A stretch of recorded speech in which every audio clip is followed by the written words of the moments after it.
I'm Jana Wendt. It's a bit like, a religious ceremony at that hour on a Sunday night. You would watch at that hour, and people, from what I understood, sort of changed their daily routine to accommodate it. They would be ready to be sitting in their chairs watching the show at that time. To have people talking about or saying, "Did you see that story last night on 60 Minutes?" That was a mark of success if it was the talk of the town. And often 60 Minutes stories were.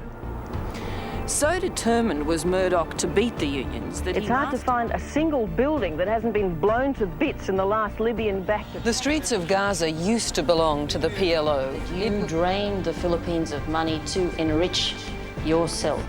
In the end, those stories, they're difficult, they're in difficult places. There's certainly nothing glamorous about them, but I don't want to talk about the show as something, as a learning experience, but in fact it is something that makes you ultimately the person that you become as a result of all of these experiences, the mixed bag of these experiences. Not only did Yasser Arafat walk out on our interview, he commanded his heavily armed guards to seize all our film and audio tape. And it teaches you something about, professionalism, working in those conditions sometimes.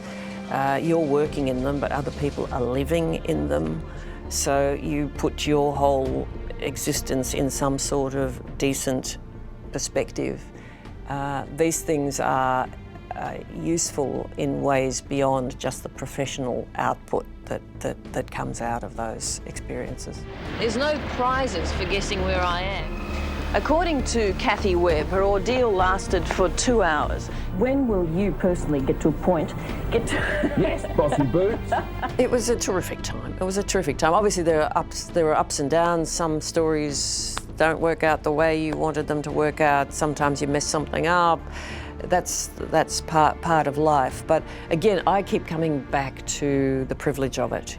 You're actually paid to have this ringside seat to some of the most astonishing things that happen in the world.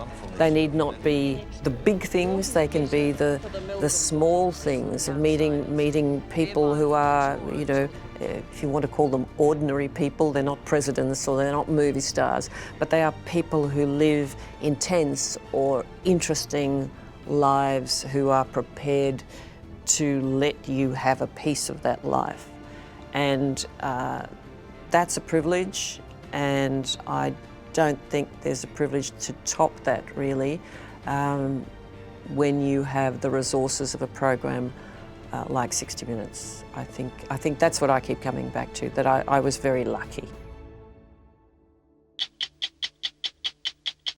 Hello, I'm Liz Hayes. Thanks for watching. To keep up with the latest from 60 Minutes Australia, make sure you subscribe to our channel. You can also download the 9 Now app for full episodes and other exclusive 60 Minutes content.